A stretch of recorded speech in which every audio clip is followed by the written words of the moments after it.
Hey there guys, welcome. This is part 2 of 3 where we break down this DBQ. Part 1 was focused on breaking down the strategies, though we will review them in just a little bit. And part 2, this one will be focused on analyzing the document. Part 3 will be focused on the writing process. So let's begin, guys. First things first, this is the question you have to answer. Pick which 3 of the 6 strategies are most effective and why. Use evidence from at least 3 documents to support your answer. So we found that question to be a little bit complicated, so I rephrased it to make it easier to access. Which 3 strategies are most effective in getting politicians elected? Use evidence from 3 documents to support your answer. Your objective is to analyze the document and determine which you want to use.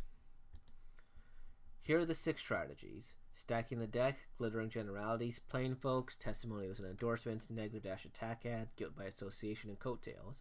So with stacking the deck, basically, are they bragging about themselves? Does it make them seem overly positive? Glittering generalities, if there is a slogan or a catchphrase and that allows people to create their own meaning because of how vague it is, that's a glittering generality. Plain folks, if they try to make themselves seem relatable. Testimonials and endorsement, if an organization or a person supports them. Negative or attack ads, are they attacking their opponent or the candidate in question? Not physically, of course, but their character or record. Guilt by association or coattails, they basically try to make themselves seem good by going with the good events, and they make their opponents seem bad by trying to associate them with bad events. Here are the questions you should ask as you're analyzing the DBQ. What's the main strategy? What evidence was the campaign using? And is it informative? So does it teach the audience anything new? Is it effective? Is it likely to get votes, basically? And is it ethical? Which means, is it morally correct?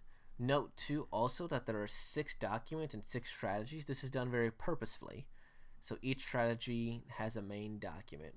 Now, that's kind of a lot to take in. And you might be thinking, well, Mr. Aranda, please give me help. Here is help. I actually broke down this analysis to a nice simple worksheet here. It has the 6 strategies here.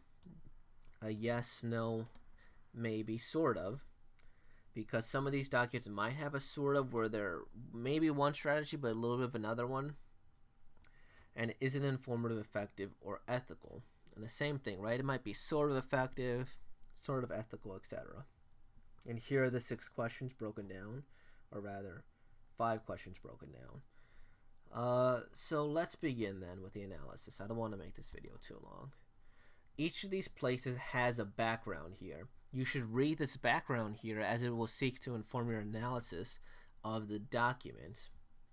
So first thing, Furrow was the first woman VP for a candidate. Unions tend to go Democratic. Mentioning groups versus organization and negative effects of endorsements. Alright, so we got that down. Now let's actually read the notes here and the source. Source, private collection. The note. Walter Mondale was the former vice president, was a Democratic nominee for the president in 1984.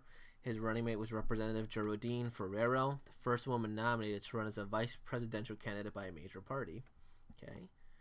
Now let's look at these. Retirees support Mondale Ferrero. It has Mondale and Ferrero. Okay, nice picture here. United Paper Workers for Mondale Ferrero, International Union. Okay, I have a feeling I know which strategy this is. And Asian Americans for Mondale and Ferrero. Okay, so pretty straightforward so far. So let me go to this Dbq Analysis Sheet. Stacking the deck. Is he bragging? Not really, no. Doesn't mention anything about his thing. Glittering generalities. Is there any type of slogans here? Not really, no. Plain folks, is he trying to make us seem relatable? No, not really. He's not trying to make us seem relatable. Testimonials or endorsements. Is he getting endorsed by people? Yeah, right here, the United Paper Workers. So he is definitely getting endorsed by people. Is it negative? No. Is he trying to guilt people or make people seem bad or seem good? No. Is it informative? Yes and no, sort of. And let me tell you why. And this is a prime example about why this is important. First thing, Furrow was the first woman VP for a candidate. So this button here does inform somebody that he has a woman VP without being obnoxious about it, right? So nice and subtle, so it does inform people with that. Unions tend to go Democratic. It's informing us that the United Paperworkers Union is going Democratic, but that's not necessarily new information because most unions do tend to go Democratic, so you can kind of infer that. And mentioning groups versus organizations. Now, an organization is the United Paperworkers. A group are retirees and Asian Americans here. So, right here, not all retirees support Mondale Ferrero. Not all Asian Americans support them either. Instead, these buttons were designed for people from those groups who already support him. There is no way he got 100% of the Asian vote or the retiree vote. If you're a retiree or Asian, though, you might want a very specific button. And so that's why you might get that. So these aren't necessarily informing the audience. They're just for people who are Asian or retirees. So does it inform us? Sort of, right? Is it effective?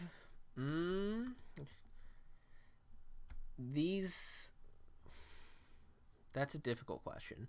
I would again say sort of, right? In the sense that a union endorsing him is not necessarily the most effective, but he would still get votes that he wouldn't normally get. But the retirees and the Asian American things wouldn't really help him. It still would be effective in the sense that having a woman VP does actually get you more votes, or does help. That's why Joe Biden, as they're recording this video, is saying he's going to have a woman VP. Is it ethical? Oh, wait, I'm going to put sort of. There we go. Is it ethical? Yeah. I mean, he doesn't badmouth anybody. So what is the main strategy? The main strategy is testimonials and endorsements. Right? Because if we look at this here, there was no real other thing. What evidence was the campaign using? He was using the United Paperworkers endorsement. Okay. Why or why not informative? Well, there we go. It was sort of informative because he is telling us that a specific union endorsed him, and he is showing that he has a woman VP. However, this only makes it sort of because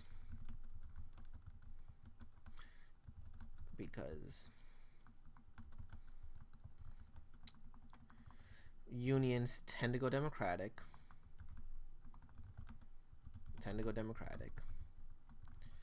And most people would know the VP. You could also say something along the lines of Asian Americans and retirees as a whole cannot endorse a candidate. Only organizations or specific people. And here you go. Let's also copy paste this here, guys, because I didn't want to make this video too long. So why was it effective? It's sort of effective, right? Because it showed the unions endorsed him, which may get him votes from the union. It is also effective because it subtly flaunted a one VP. It is ineffective because Asian Americans and retirees from minor buttons aren't endorsements. They're just meant for people who support him already, right? And is it ethical? Yeah, because it doesn't really badmouth people. Really badmouth people. Cool, guys, cool. So next, let's move on to the next one, document B. So the background, you should always read this first. Ronald Reagan is running for office again. Incumbents tend to have an advantage. That means if you're already president, you do typically have an advantage in office. and running against Walter Mondale. So that's the exact same election as this one. 1984 advertised for Ronald Reagan, The Living Room Candidate, a collection of political ads at the Museum of the Moving Image. Okay. Prouder, Stronger, Better is the name of the ad. So the narrator. It's morning again in America. Today, more men and women will go to work than ever before in our country's history. With interest rates at just half the record high of 1980, nearly 2,000 families will today buy new homes, more than any time in the past 4 years. This afternoon, 6,500 young men and women will be married, and with inflation at half of what it was 4 years ago, they can look forward with confidence to the future. It's morning again in America, and under the leadership of President Reagan, our country is prouder and stronger and better. Why would we ever want to return to where we were just 4 short years ago? Okay. So, let's again default to our Dbq Analysis Sheet. Stacking the deck. Does he brag? Yeah, he actually brags quite a bit about this. More people are getting married. Inflation isn't very high, etc., etc. Glittering generalities. Does he have a slogan? Maybe you could argue Prouder, Stronger, Better, but that seems to be more the name of the advertisement than the slogan. Although I could be wrong with that about that, but let's put no. Plain folks. Is he trying to make himself seem relatable? Not really, no. Is he getting endorsed by anybody? No. Is it a negative or attack ad? Well, actually, this is a very subtle thing that he does. And it's going to be sort of, because this last line, why would we ever want to return to where we were just 4 short years ago? Mondale was the vice president of Jimmy Carter, and so he's sort of bad-mouthing Jimmy Carter's presidency there, but it's a very subtle shot that you wouldn't normally get. But it's not the focus. So he sort of attacks him, but it's more about stacking the deck. And he is guilt by association or coattails. Not really. I mean, he may minorly attack Mondale, but he's not necessarily condemning him or anything. Does this ad inform us? Actually, yeah, quite a bit, telling us about all the good things going on in America. Is it effective? I would say so, right? Home ownership is really important. Right here, with interest rates at just half the record high of 1980. Yeah, interest rates are pretty good. Is it ethical? Yeah, I would say so. If you really wanted to crucify Reagan for this last thing, you probably could. But for the most part, it's pretty ethical. Now, I also realized that I take a lot of time to type. So instead of putting you through all that typing, I just have the answers here. What's the main strategy? Stacking the deck due to the amount of bragging. What evidence? Low inflation, more people getting married. Why not informative? It is informative because of the positive things going on in America. Is it effective? Yes, it is effective because it's all about home ownership and all that. And that's something that's very important in American society today. Let's go to document C. As you can clearly see, the rest of these documents are not filled out for you. And instead, I'm primarily going to be focused on reading the documents and giving you background. So let's go to them right now. Document C. There are 2 brand new people running. Dwight Eisenhower was a war hero. Stevenson was an Illinois governor. TV was used in this election. Ike was short and focused on the people, and Stevenson focused on policy. Ike had a family, and Stevenson had no wife. Sad face. Stevenson had bad shoes.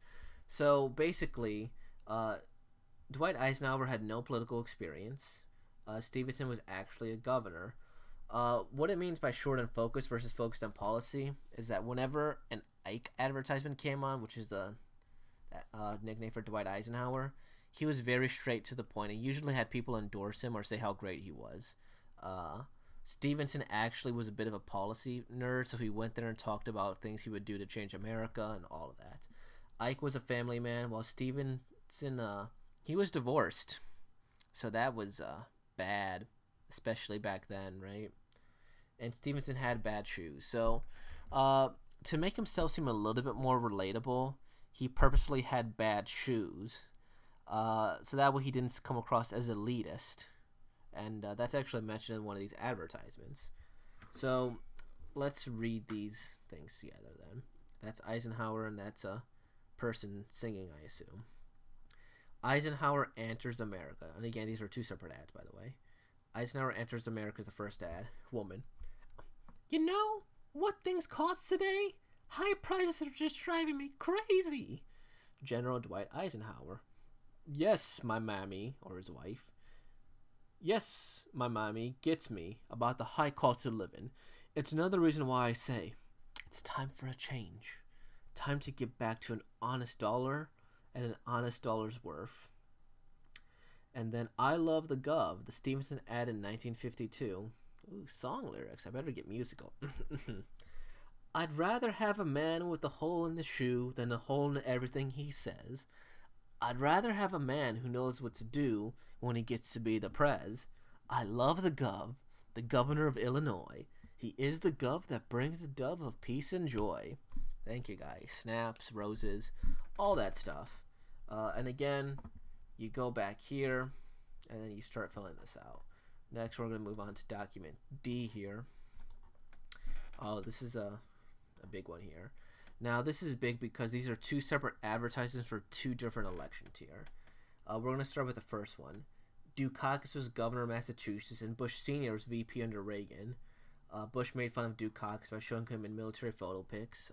Dukakis wasn't a war veteran. I just want to emphasize that. This is more of a photo op. Dukakis stayed focused on the issue, so he didn't really attack George Bush until the very end.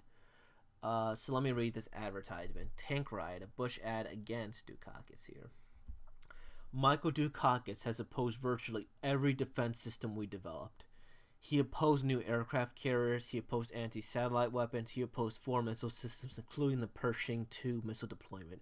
Dukakis opposed the Southbounder and a ground emergency warning system against nuclear attack. He even criticized our rescue mission to Grenada and our strike on Libya. And now, he wants to be our commander-in-chief. America can't afford that risk. Okay? And the next one. George Bush won that election, and he was running again in 1992 against Bill Clinton, the husband of Hillary Clinton. Clinton used the ad No New Taxes, and he juxtaposed Bush in Maine versus Bush in Texas. First major third party in the U.S. got 19% of the vote. So I'm going to read this advertisement and provide further context for it. Narrator. The George Bush promise. Read my lips. No new taxes. Then he gave us the second biggest tax increase in American history. Bush increased the gas tax by 56%. Can we afford 4 more years? Bill Clinton, a different kind of Democrat, as governor of Arkansas, has the second lowest tax burden in the country, balanced 12 budgets. You don't have to read his lips. Read his record. Clinton and Gore. For the people, for a change. Okay. So a couple of things. Read my lips, no new taxes was actually George Bush Sr.'s slogan in 1988. And so when he did increase the taxes, that worked against him in this one. In addition here, a big thing about this election was that essentially Clinton called Bush Sr. a fake Texan. And this is that he claimed that he was from Texas, which he was, but he actually lived in Maine. And this was a big issue because the whole reason they said that he lived in Maine was to avoid paying high taxes. And a third party got 90% of the vote. That is absolutely insane, actually, for that to happen. So that affected the election. Now let's go to document E. This is very simple. 2012 election, Obama versus Romney. This is Obama. It says hope. It says forward. Romney. It's his slogans. Believe in America. Believe. Very simple. Not much context here.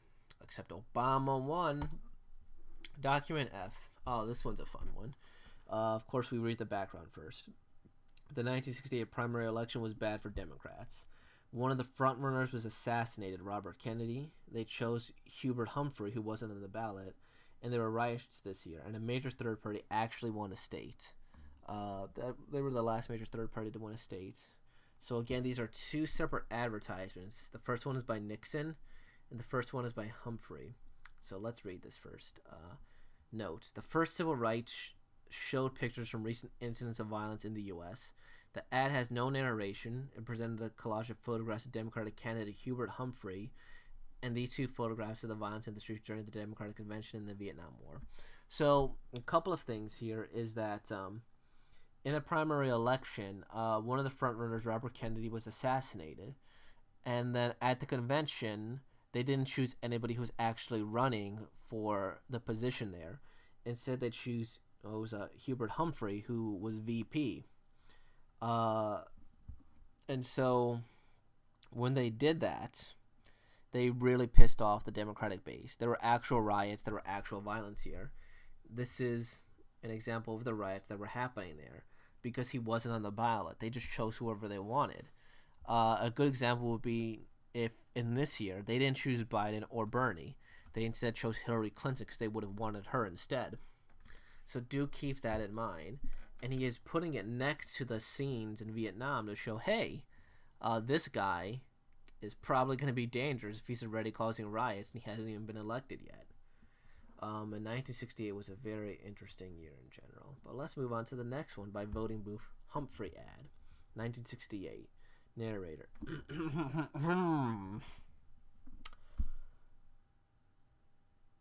Oh, shoot. Right. I forgot to explain. Vietnam War. That was a war. It was one of the more recent wars. It was a very controversial war. We didn't want to be in the war. A lot of Americans hated it at the time. So putting it side by side with this violence, that's a pretty powerful thing. Now let's go by the voting booth Humphrey ad, 1968. Narrator. What have the Democrats ever done for you? Well, let's think about it. Your kids are getting a better education today because Democrats have given schools needed federal aid. And when school is out, your kids won't have to wander the streets. Democrats have paved the way for them to get good summer jobs. You've got more money today for those little luxuries because Democrats worked hard to push through a higher minimum wage. You don't have to worry about supporting your mother today, and she needn't worry about being a burden on you thanks to Social Security and Medicare. Quite an accomplishment? You know it. What have the Democrats ever done for you and yours? Think about it. Okay. And so that's just historically very true. Back in the 1930s, early 1940s, FDR, who was a Democrat, pushed through a lot of social reforms. And Democrats typically tend to go for higher minimum wages and supporting the people. So he's definitely associating himself with that party. And with that being said, that's a quick analysis on those documents. Next, we're going to look at how to write this DBQ in part 3 of the video. And again, fill this out. I will post this soon enough. So be good, guys. Be rad. Live life to the best of your ability.